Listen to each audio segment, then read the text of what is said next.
Hello friends, welcome to my channel study for you. So guys, जैसा कि आज जो आपका एसएससी जीडी का 5 फरवरी के फर्स्ट शिफ्ट का एग्ज़ाम हो गया है दोस्तों, जिसका जो है मैं आपको बिल्कुल 100% एक्यूरेट आंसर के साथ जो है इस वीडियो में बताऊँगा। तो देख लेते हैं कि किस प्रकार के जो है आज आपके 5 फरवरी के फर्स्ट शिफ्ट के एग्ज़ाम में जो है प्रश्न पूछे गए हैं। उससे पहले एक बात और दोस्तों कि जिन्होंने भी अगर चैनल को सब्सक्राइब नहीं किया है तो एसएससी जीडी एग्ज़ाम से रिलेटेड पर्पल की अपडेट के लिए जो है चैनल को सब्सक्राइब ज़रूर कर दीजिएगा और बगल में ही आपको एक बेल आइकन यानी घंटे का निशान भी दिख रहा होगा, तो आप उसे भी जो है ज़रूर प्रेस कर दीजिएगा। तो चलिए वीडियो को स्टार्ट करते हैं। तो आपका पहला क्वेश्चन आया था कि स्मृति मंदाना किस खेल से संबंधित है। तो देखिए, अगर स्मृति मंदाना की बात कर ले तो ये जो आपका क्रिकेट खेल से संबंधित है, तो क्रिकेट आपका यहाँ पे करेक्ट आंसर होगा। इसके अलावा मैं आपको बता दूं कि स्मृति मंदाना को जो है 2024 की आईसीसी महिला ODI cricketer of the year का पुरस्कार भी जो वो प्रदान किया गया है, तो ये पॉइंट भी आपको ध्यान में रखना है। इसके अलावा अगर अन्य स्पोर्ट्स पर्सन की अगर मैं बात कर लूँ जहाँ से एग्जाम में प्रश्न पूछे जाते हैं, जैसे कि मनिका बत्रा, अंचिता शरद कमल, जी साथियान, मोहम्मद दास और सुचित्रा मुखर्जी, इनका जो संबंध है ना ये आपके टेबल टेनिस खेल से है। इसके अलावा अगर हॉकी खेल से संबंधित पर्सनैलिटीज़ की अगर मैं बात कर लूँ तो देखिए मनप्रीत सिंह, पीआर श्रीजेश, रानी रामपाल, वंदना कटारिया और सविता पुनिया, इन सभी का जो संबंध है ना ये आपके हॉकी खेल से है। इसके अलावा अगर मुक्केबाजी की बात कर ले तो देखिए विजेंदर सिंह, अमित पंघाल, मैरी कॉम, लवलीना बोरगोहेन, निखत जरीन और मंजू रानी, इन सभी का जो संबंध है ना ये आपके मुक्केबाजी खेल से है। तो ये सारे फैक्ट जो आपको ध्यान में रखना है। नेक्स्ट क्वेश्चन आपका यहाँ पर आता है कि the first meeting of the constitute assembly of the India was held on, यानी संविधान सभा की जो है पहली बैठक ये कब हुआ था। तो देखिए संविधान सभा की जो पहली बैठक है ना ये आपका 9 दिसंबर 1946 को जो है ये आपके नई दिल्ली के संविधान हॉल में हुआ था। तो 9 दिसंबर 1946 आपका करेक्ट आंसर होगा। वहीं अगर बात कर ले संविधान सभा की दूसरी बैठक कब हुई थी, तो देखिए संविधान सभा की जो दूसरी बैठक है ना ये आपका 11 दिसंबर 1946 को हुआ था, जिसमें 11 दिसंबर 1946 को जो है आपके अस्थायी अध्यक्ष के रूप में जो है डॉक्टर राजेंद्र प्रसाद को जो ये आपका अध्यक्ष जो वो चुना गया था। और 9 दिसंबर 1946 को जो है इस बैठक की अध्यक्षता में डॉक्टर सच्चिदानंद सिन्हा को जो है ये जो आपका अस्थायी अध्यक्ष के रूप में जो वो चुना गया था। इसके अलावा संविधान सभा से जुड़ी अगर कुछ खास बातें को देख ले जहां से एग्जाम में प्रश्न पूछे जाते हैं, जैसे कि संविधान सभा का जो गठन है ना ये किस योजना के तहत हुआ था। तो देखिए संविधान सभा का जो गठन है ना ये आपके कैबिनेट मिशन योजना के तहत हुआ था। और संविधान सभा की जो मसौदा समिति के अध्यक्ष थे ना ये आपके डॉक्टर भीमराव अंबेडकर थे। इसके अलावा मैं आपको बता दूं कि संविधान सभा के अध्यक्ष जो थे ना ये आपके डॉक्टर राजेंद्र प्रसाद थे। और संविधान सभा के उपाध्यक्ष की बात कर ले तो ये आपके डॉक्टर एच.सी. मुखर्जी और टी.टी. कृष्णमाचारी, ये जो आपके संविधान सभा के उपाध्यक्ष थे। तो ये फैक्ट भी आपको ध्यान में रखना है। नेक्स्ट क्वेश्चन आपका यहाँ पर आता है कि सुंग वंश के अंतिम शासक की जो मृत्यु है ना ये किस सदी में हुआ था। तो देखिए सुंग वंश के जो अंतिम शासक थे ये आपके देवभूति थे और देवभूति की जो मृत्यु है ना ये आपके 73 ईसा पूर्व में हुआ था। तो 73 ईसा पूर्व आपका करेक्ट आंसर होगा। इसके अलावा मैं आपको बता दूं कि देवभूति को जो है ये आपके देवभूमि के नाम से भी जो वो जाना जाता है। और देवभूति की जो हत्या है ना ये उनके मंत्री वासुदेव कन्नौ के द्वारा ही जो वो किया गया था। और वासुदेव कन्नक ने जब आपके देवभूति की हत्या की थी उसके बाद इन्होंने जो है कन्नौ वंश की भी स्थापना जो वो किया था। तो ये फैक्ट भी आपको ध्यान में रखना है। इसके अलावा सुंग वंश से संबंधित अगर अन्य प्रश्नों की अगर मैं बात कर लूँ तो देखिए ये जो आपका सुंग वंश है ना ये आपका प्राचीन भारत का जो एक राजवंश था जो कि आपका 185 ईसा पूर्व से जो है 73 ईसा पूर्व तक जो ये आपका चला था। और सुंग वंश की संस्थापक की बात कर ली यानी सुंग वंश की जो स्थापना ये किसके द्वारा किया गया था। तो देखिए सुंग वंश की जो स्थापना है ना ये आपके पुष्यमित्र सुंग के द्वारा जो वो किया गया था। और पुष्यमित्र जो सुंग थे ना ये आपके अंतिम मौर्य सम्राट बृहदत्त मौर्य के जो ये आपके सेनापति थे। तो ये पॉइंट भी आप ध्यान में रखिएगा। और पुष्यमित्र सुंग ने ही जो है अपने स्वामी बृहदत्त मौर्य का जो है वध करके मगध पर जो ये शासन जो वो किए थे। इसके अलावा सुंग वंश के अंतिम शासक तो मैंने आपको बता दिया कि ये आपके देवभूति थे, और देवभूति के बाद ही जो है वासुदेव ने जो है कण्व वंश की जो है स्थापना है ना वो की थी। इसके अलावा शुंग वंश के शासन काल में ही जो है आपके भरूच स्तूप का निर्माण भी जो वो किया गया था, और शुंग वंश के शासन काल में ही जो है बौद्ध कलाओं को संरक्षण भी जो है वो प्रदान किया गया था। इसके अलावा शुंग वंश के शासन काल में जो है आपके कलिंग, सातवाहन, इंडो यूनानियों के साथ युद्ध भी जो वो हुए थे। तो ये सारे फैक्ट जो आपको ध्यान में रखना है। नेक्स्ट क्वेश्चन आपका रहा था कि which state gives the Nandi award, यानी इनमें से कौन सा राज्य जो है नंदी पुरस्कार जो है ये आपका देता है। तो देखिए मैं आपको बता दूं कि नंदी पुरस्कार जो है ये आपके आंध्र प्रदेश सरकार के द्वारा तेलुगु सिनेमा, रंगमंच और टेलीविजन में उत्कृष्टता के साथ साथ भारतीय सिनेमा में आजीवन उपलब्धियों को मान्यता देने के लिए जो है दिया जाने वाला एक वार्षिक पुरस्कार है। यानी ये जो आपका नंदी पुरस्कार है ना ये आपके आंध्र प्रदेश सरकार के द्वारा जो वो प्रदान किया जाता है। तो आंध्र प्रदेश आपका करेक्ट आंसर होगा। नेक्स्ट क्वेश्चन आपका रहा था कि who is the first Indian to win a gold medal in world athletics, यानी विश्व एथलेटिक्स में स्वर्ण पदक जीतने वाले पहले भारतीय कौन है। तो देखिए विश्व एथलेटिक्स में स्वर्ण पदक जीतने वाले पहले जो भारतीय है ना ये आपके नीरज चोपड़ा है, और नीरज चोपड़ा ने ये जो उपलब्धि है ना ये आपके 2023 के विश्व एथलेटिक्स में जो है इन्होंने ये उपलब्धि जो वो हासिल की थी। तो नीरज चोपड़ा आपका करेक्ट आंसर होगा। इसके अलावा मैं आपको बता दूं कि जो आपका 2023 का जो विश्व एथलेटिक चैंपियनशिप हुआ था उसमें नीरज चोपड़ा ने जो है कितने मीटर की भाला फेंक कर जो है स्वर्ण पदक जीते थे। तो ये आपके 88.17 मीटर की दूरी भाला फेंक कर जो है इन्होंने गोल्ड मेडल यानी स्वर्ण पदक जो वो जीता था। इसके अलावा अगर आगे के शिफ्ट में अगर आपसे पूछा जाए कि अंतर्राष्ट्रीय ट्रैक स्पर्धा में स्वर्ण पदक जीतने वाली पहली भारतीय एथलीट कौन है, तो ये आपकी हिमा दास है।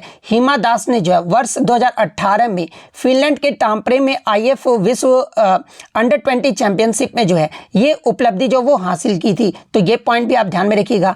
इसके अलावा अगर ओलंपिक खेलों में व्यक्तिगत स्वर्ण पदक जीतने वाले पहले भारतीय कौन थे, अगर ये प्रश्न पूछा जाए तो ये आपके अभिनव बिंद्रा थे। अभिनव बिंद्रा ने जो है 2008 के शूटिंग में जो है इन्होंने जो है आपके व्यक्तिगत स्वर्ण पदक जीतने वाले जो है ये पहले भारतीय जो वो बने थे। वहीं अगर एग्जाम में पूछा जाए कि एथलेटिक्स में भारत का जो पहला ओलंपिक स्वर्ण पदक है ना ये किसने जीता था, तो देखिए एथलेटिक्स में भारत का जो पहला ओलंपिक स्वर्ण पदक है ना ये भी आपका नीरज चोपड़ा के द्वारा ही जो वो जीता गया था। नीरज चोपड़ा ने जो 2020 में जो आपका ग्रीष्मकालीन ओलंपिक हुआ था जो कि आपका 2021 में आयोजित किया गया था, और इसमें भाला फेंक में नीरज चोपड़ा ने जो है फाइनल में 87.58 मीटर का भाला फेंक कर जो है इन्होंने जो वो गोल्ड मेडल जीता था। तो ये फैक्ट भी आपको ध्यान में रखना है। और देखिए नीरज चोपड़ा ने जो है 2024 का जो आपका पेरिस ओलंपिक हुआ है उसमें जो ये सिल्वर मेडल जीते हैं। तो ये पॉइंट भी आप ध्यान में रखिएगा। अब देखिए यहाँ से प्रश्न आ गया, तो यहाँ से ये प्रश्न तो पक्का आपका कोई ना कोई शिफ्ट में बनेगा कि ओलंपिक में व्यक्तिगत पदक जीतने वाले पहले भारतीय खिलाड़ी कौन थे। तो देखिए ओलंपिक में व्यक्तिगत पदक जीतने वाले जो पहले भारतीय खिलाड़ी थे ना ये आपके खसाबा दादा साहेब यादव थे। जब आपका सिर्फ पदक दिया रहे तो खसाबा दादा साहेब यादव होगा, जब आपका स्वर्ण पदक दिया रहे ना तो फिर आपका जो है क्या हो जाएगा। तो देखिए ओलंपिक में व्यक्तिगत में स्वर्ण पदक जीतने वाले जो आपके हैं ना ये आपके अभिनव बिंद्रा हैं, और अभिनव बिंद्रा ने जो है मैं आपको बता दूं कि 2008 का जो बीजिंग ओलंपिक हुआ था ना उसमें जो है ये आपके व्यक्तिगत स्वर्ण पदक जीतने वाले जो है ये पहले भारतीय खिलाड़ी बने थे। तो ये पॉइंट भी आप ध्यान में रखिएगा। इसके अलावा अगर एग्जाम में यहाँ से एक प्रश्न पूछा जाता है कि खसाबा दादा साहेब यादव ने जो है किस ओलंपिक में जो है इन्होंने जो वो पदक जीता था, तो देखिए 1952 का जो हेलेंस्की ओलंपिक हुआ था ना उसमें जो है इन्होंने कुश्ती में जो ये कांस्य पदक जीता था। तो ये फैक्ट भी आपको ध्यान में रखना है। इसके अलावा ओलंपिक में पदक जीतने वाले अगर कुछ और भारतीय खिलाड़ी को अगर मैं बात कर लूँ तो देखिए ओलंपिक में पदक जीतने वाली अगर पहली भारतीय महिला के बारे में पूछा जाए तो ये आपके कर्णम मल्लेश्वरी है। कर्णम मल्लेश्वरी ने जो है सिडनी ओलंपिक 2000 में जो है ये कांस्य पदक जो वो जीती थी। तो ये पॉइंट भी आप ध्यान में रखिएगा। जब प्रश्न आपका ये रहे कि फील्ड हॉकी यानी टीम इवेंट में जो है पहला स्वर्ण पदक किस वर्ष जो वो जीता गया था, तो देखिए टीम इवेंट में जो पहला स्वर्ण पदक है ना ये आपके 1928 में भारत के फील्ड हॉकी के द्वारा जो वो जीता गया था। तो ये पॉइंट भी आप ध्यान में रखिएगा। वहीं अगर क्वेश्चन ये पूछ ले कि पैरा ओलंपिक में भारत का पहला जो स्वर्ण पदक है ना ये किसने जीता था, तो देखिए पैरा ओलंपिक में भारत का जो पहला स्वर्ण पदक है ना ये आपके मुरलीकांत पेटकर ने जो वो जीता था। और मुरलीकांत पेटकर ने जो है 1972 में तैराकी में जो है इन्होंने जो आपका स्वर्ण पदक जो वो जीते थे। वहीं अगर बात कर ले कि 2024 का जो आपका पेरिस ओलंपिक हुआ है पैरा ओलंपिक, इसमें भारत के लिए जो है पहले पैरा ओलंपिक में जो है स्वर्ण पदक जो ये किसने जीता है, तो देखिए भारत के पहले जो पैरा ओलंपिक में जो है तीरंदाजी चैंपियन हरविंदर सिंह ने जो है इन्होंने जो वो स्वर्ण पदक जीता है। तो ये सारे फैक्ट जो आपको ध्यान में रखना है। नेक्स्ट आपका यहाँ पर आता है कि who is the present education minister of India, यानी भारत के वर्तमान शिक्षा मंत्री कौन है। तो देखिए भारत के जो वर्तमान शिक्षा मंत्री है ना यानी 13 जून 2024 को जो है नई दिल्ली में केंद्रीय शिक्षा मंत्री के रूप में जो है धर्मेंद्र प्रधान ने जो ये पदभार ग्रहण जो वो किए हैं। तो धर्मेंद्र प्रधान आपका करेक्ट आंसर होगा। नेक्स्ट आपका यहाँ पर क्वेश्चन आया था कि from which country do Rohingya मुसलमान कम्स टू इंडिया, यानी रोहिंग्या मुसलमान जो है भारत में किस देश से आते हैं। तो देखिए अगर रोहिंग्या मुसलमान की बात कर ले तो ये आपके म्यांमार देश के जो है रखाइन राज्य से जो ये आपके आते हैं। और ये जो रोहिंग्या मुसलमान होते हैं ना ये लोग आपके राज्य विहीन समूह के हैं और ज़्यादातर जो है ये आपके इस्लाम धर्म को जो वो मानते हैं। तो म्यांमार आपका यहाँ पे करेक्ट आंसर होगा। नेक्स्ट क्वेश्चन आपका पता था कि which constitution has been changed from the north eastern state, यानी उत्तर पूर्वी राज्यों के लिए कौन से संविधान में बदलाव जो वो किया गया था। तो देखिए मैं आपको बता दूं कि उत्तर पूर्वी राज्यों के लिए संविधान में कई बदलाव किए गए हैं, जिनमें से अगर कुछ बदलाव की अगर मैं बात कर लूं तो देखिए पूर्वोत्तर क्षेत्र पुनर्गठन अधिनियम यानी 1971 के तहत जो है मणिपुर और त्रिपुरा राज्यों की स्थापना जो है इसी अधिनियम के तहत जो वो किया गया था। और इसी अधिनियम के तहत असम राज्य का पुनर्गठन करके जो है मेघालय राज्य भी जो आपका बनाया गया था। और इसी अधिनियम के तहत मिजोरम और अरुणाचल प्रदेश संघ राज्य क्षेत्र भी जो वो बनाए गए थे। इसके अलावा एक और आपका अधिनियम है जो कि पूर्वोत्तर क्षेत्र पुनर्गठन संशोधन अधिनियम 2012 में जो है ये आपका पूर्वोत्तर क्षेत्र अधिनियम 1971 की धारा को जो है 61 में जो इसमें जो आपका संशोधन जो वो किया गया था। इसके अलावा भारतीय संविधान की 6ठी अनुसूची में भी जो है पूर्वोत्तर भारत के जनजातीय क्षेत्रों के लिए जो है विशेष प्रावधान भी जो वो किए गए थे। और इन प्रावधानों के तहत जनजातीय क्षेत्र में स्वायत्त जिलों और स्वायत्त क्षेत्रों का निर्माण भी जो वो किया गया था। और भारतीय संविधान के अनुच्छेद 371 में भी जो है पूर्वोत्तर भारत के जो है आपके विशेष प्रावधान भी जो वो दिए गए हैं। इसके अलावा इन प्रावधानों के तहत मैं आपको बता दूं कि 6ठी अनुसूची के प्रावधानों के तहत जनजातीय क्षेत्रों के लिए पारंपरिक न्याय प्रणाली की व्यवस्था भी जो वो की गई थी। और इन प्रावधानों के तहत ही जो है जनजातीय क्षेत्रों के आर्थिक हितों की रक्षा भी जो वो की जाती है। तो इनमें से आपका जो भी ऑप्शन में दिया गया होगा वो आपका यहाँ पे करेक्ट आंसर होगा। नेक्स्ट आपका यहाँ पर आता है कि which classical dance from in India that is performed solo by women, यानी भारत में कौन सा शास्त्रीय नृत्य है जो महिलाओं के द्वारा एकल किया जाता है। तो देखिए ये जो आपका मोहिनी अट्टम है ना जो कि आपका केरल का एक शास्त्रीय नृत्य है। और ये जो आपका शास्त्रीय नृत्य है ना ये सिर्फ आपका महिलाओं के द्वारा जो है एकल नृत्य जो वो किया जाता है। तो मोहिनी अट्टम आपका करेक्ट आंसर होगा।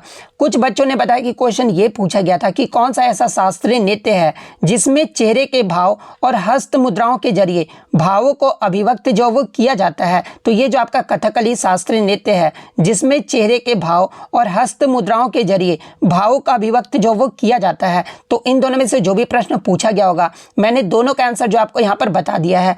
इसके अलावा मैं आपको बता दूं कि जो आपके शास्त्रीय नृत्य अकेडमी के अकॉर्डिंग भारत में जो आपके 8 शास्त्रीय नृत्य को दर्जा जो वो प्रदान किया गया है।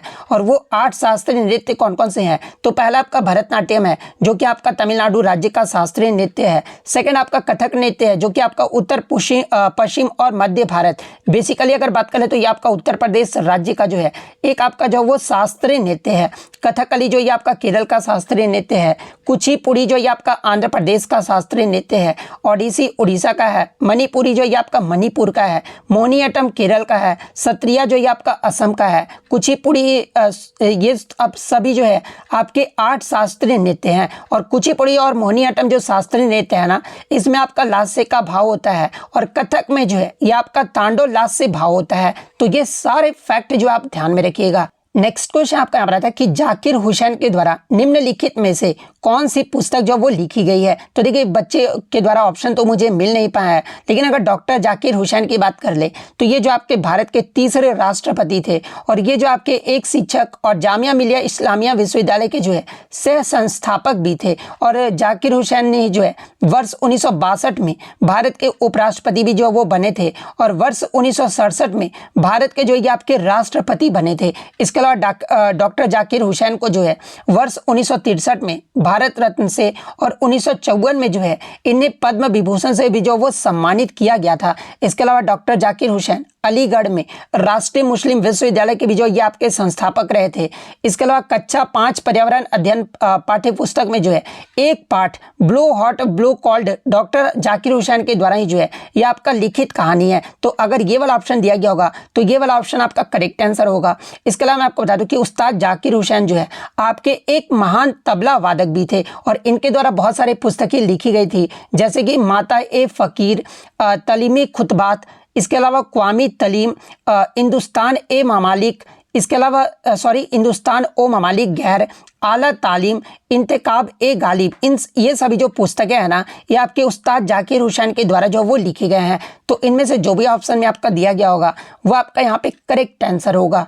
नेक्स्ट क्वेश्चन आपका यहाँ था कि हरित क्रांति में इनमें से कौन सा जो वो शामिल नहीं था। और देखिए हरित क्रांति से जो है आपके आज के शिफ्ट में ही जो है आपके 2 प्रश्न जो वो पूछे गए, यानी हरित क्रांति से जो है आपके लगातार प्रश्न जो है हर शिफ्ट में बन रहे हैं। तो देखिए मैं आपको बता दूं कि हरित क्रांति को जो है ये आपका कृषि क्रांति के रूप में भी जो वो जाना जाता है। और भारत में हरित क्रांति की जो स्थापना है ना ये आपके MS स्वामीनाथन के द्वारा किया गया था, इसीलिए भारत में हरित क्रांति के जनक के रूप में जो है ये आपके MS स्वामीनाथन को जो वो जाना जाता है। और हरित क्रांति का जो उद्देश्य था ना ये आपके बीज के उच्च उपज वाली किस्मों को सिंचाई की अच्छी तरह से विकसित प्रणाली, प्रौद्योगिकी और कृषि अनुसंधान के उपयोग के साथ साथ कृषि उत्पादकता को जो ये आपका बढ़ाना था। तो ये पॉइंट भी आप ध्यान में रखिएगा। और देखिए आपके जो है हरित क्रांति में इसमें गांव की सड़कों का उन्नयन जो वो शामिल नहीं था और ऑप्शन में आपका यही दिया गया था। तो गांव की सड़कें आपका यहाँ पे करेक्ट आंसर होगा। और मैं आपको बता दूं कि आपके जो हरित क्रांति में गाँव की सड़कें के बजाय जो है आपके प्रधानमंत्री ग्राम सड़क योजना में ग्रामीण भारत में सभी मौसम के लिए उपयुक्त सड़कों के निर्माण की शुरुआत जो वो किया गया था। तो ये पॉइंट भी आप ध्यान में रखिएगा। इसके अलावा हरित क्रांति से और संबंधित कुछ बात कर ले, जैसे ये हरित क्रांति की जो शुरुआत है ये आपका 1960 के दशक में हुआ था। तो यहाँ पर मैं दशक का अगर एग्जाम में पूछा जाए तो 1960 आपका करेक्ट आंसर होगा। जब पार्टिकुलर अगर आपका जो है वर्ष पूछ लिया जाए कि भारत में हरित क्रांति की जो शुरुआत है ये कब हुआ था तो ये आपका 1966 से 68 के मध्य हुआ था। तो ये पॉइंट भी आप ध्यान में रखिएगा। इसके अलावा मैं आपको बता दूं कि ये जो आपका यानी हरित क्रांति को जो है ये आपका तीसरी कृषि क्रांति के रूप में भी जो वो जाना जाता है। और विश्व में हरित क्रांति के जनक के रूप में जो है ये आपके नॉर्मन बोरलॉग को जो वो जाना जाता है। और इन्हें जो है नॉर्मन बोरलॉग को इसी के लिए वर्ष 1970 में जो है नोबेल शांति पुरस्कार भी जो वो प्रदान किया गया था। इसके अलावा विश्व में सबसे पहले हरित क्रांति की जो शुरुआत है ये कहाँ से हुआ था तो ये आपका मैक्सिको देश से हुआ था। तो ये भी पॉइंट आप ध्यान में रखिएगा। इसके अलावा अगर एग्जाम में पूछा जाए कि हरित क्रांति शब्द का जो प्रयोग करने वाले पहले व्यक्ति कौन थे तो ये आपके विलियम S गॉड थे। तो ये पॉइंट भी आप ध्यान में रखिएगा। इसके अलावा मैं आपको बता दूं कि हरित क्रांति जो है ये आपके खदान विशेषकर जो आपके चावल और गेहूं के उत्पादन में वृद्धि से संबंधित है। और इसमें भारतीय राज्य उत्तर प्रदेश, हरियाणा और पंजाब में जो है खदानों के उत्पादन में सबसे ज़्यादा वृद्धि जो है ये आपका देखने को मिला था। इसके अलावा अगर अन्य क्रांति की बात कर ले, जैसे कि महत्वपूर्ण क्रांतियाँ जहाँ से कल आपके प्रश्न पूछे गए थे, हरित क्रांति जो है आपका किस क्षेत्र से संबंधित है तो ये आपका कृषि क्षेत्र से संबंधित है, बेसिकली आपका खदान उत्पादन से संबंधित है। श्वेत क्रांति की बात कर ले तो ये आपका दुग्ध उत्पादन से संबंधित है। लाल क्रांति जो है आपका टमाटर और मांस के उत्पादन से संबंधित है। नील क्रांति जो है आपका मछली उत्पादन से संबंधित है। पीली क्रांति जो है आपके तेल के बीज के उत्पादन से संबंधित है। भूरी क्रांति की बात करें तो ये आपका चमड़ा और कोको के उत्पादन से संबंधित है। काली क्रांति जो ये आपका पेट्रोलियम उत्पादन से संबंधित है। गुलाबी क्रांति जो ये आपका प्याज और झींगे के उत्पादन से संबंधित है। गोल्डन फाइबर क्रांति जो है ये आपके जूट के उत्पादन से संबंधित है। और गोल क्रांति जो है ना ये आपके आलू उत्पादन से संबंधित है। तो ये सारे फैक्ट जो आपको ध्यान में रखना है। नेक्स्ट क्वेश्चन आपका बता था कि भीमराव अंबेडकर ने 1927 में जो है कौन सा आंदोलन जो वो किया था। एग्जैक्टली आपका इस प्रकार से नहीं प्रश्न था, प्रश्न ये पूछा गया था कि भीमराव अंबेडकर के द्वारा जो आपका महाड़ सत्याग्रह है ना, ये जो है किस वर्ष में ये आंदोलन जो वो चलाया गया था। तो ऑप्शन में आपका 1927 जो वो दिया गया था, तो 1927 आपका करेक्ट आंसर होगा। लेकिन मैं क्वेश्चन को थोड़ा सा उल्टा ले आया हूँ ताकि आगे आने वाले शिफ्ट को जो है कुछ हेल्प हो सके। जैसे कि मैं आपको बता दूं कि डॉक्टर भीमराव अंबेडकर के द्वारा वर्ष 1927 में आपके 2 आंदोलन जो वो चलाए गए थे, और वो 2 आंदोलन कौन कौन से हैं। तो पहला आपका महाड़ सत्याग्रह है और सेकंड आपका मंदिर प्रवेश आंदोलन जो है ये आपका 1927 में जो वो चलाया गया था। सबसे पहले अगर महाड़ सत्याग्रह की बात कर ले तो ये जो आंदोलन है ना, ये आपका 20 मार्च 1927 को जो है महाराष्ट्र के रायगढ़ जिले में जो ये आपका शुरू हुआ था। और इस आंदोलन का जो मकसद था ना, ये दलितों को सार्वजनिक तालाब से पानी पीने का अधिकार जो वो दिलाना था। और इस आंदोलन के दौरान अंबेडकर जी ने जो है सार्वजनिक रूप से मनुस्मृति को भी जो वो जलाया था, और इस आंदोलन को चावदार तालाब सत्याग्रह भी जो वो कहा जाता है। तो ये आपका महाड़ सत्याग्रह के बारे में एक्स्ट्रा फैक्ट हो गया। अगर मैं मंदिर प्रवेश आंदोलन की बात कर लूँ तो देखिए, इस आंदोलन का जो मकसद था ना, ये आपके हिंदू समाज में सुधार करना था। और इस आंदोलन के जरिए निचली जाति के लोगों को जो है मंदिर में प्रवेश करने और मंदिरों में के कुएं से पानी पीने की अनुमति जो वो प्रदान किया गया था। और इस आंदोलन ने जो है जातिगत भेदभाव के खिलाफ लड़ाई में अहम भूमिका भी जो वो निभाई थी। तो ये सारे फैक्ट जो आपको ध्यान में रखना है। नेक्स्ट आपका यहाँ पर आया था कि दुर्लभ शब्द का जो विलोम शब्द पूछा गया था। तो देखिए, दुर्लभ शब्द का जो विलोम शब्द होता है ना, ये आपका सुलभ होता है। तो सुलभ आपका करेक्ट आंसर होगा।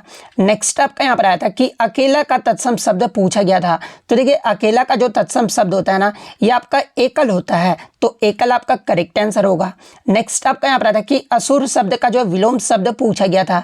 तो देखिए, असुर शब्द का जो विलोम शब्द होता है ना, ये आपका देवता होता है। तो देवता आपका करेक्ट आंसर होगा। और बहुत सारे बच्चों के मन में ये हमेशा कमेंट बॉक्स में बोलते थे कि सर आप मैथ का प्रश्न जो वो लेकर आइए। तो मैं आज मैथ्स का भी प्रश्न जो आपके लिए लेकर आया हूँ। जैसे कि एक आपका मैथ का प्रश्न यहाँ पर आया था कि अगर 5% वार्षिक ब्याज दर से 3 साल के लिए चक्रवृद्धि ब्याज और साधारण ब्याज का अंतर 244 रुपये है, तो मूलधन जो है ये आपका लगभग कितना होगा।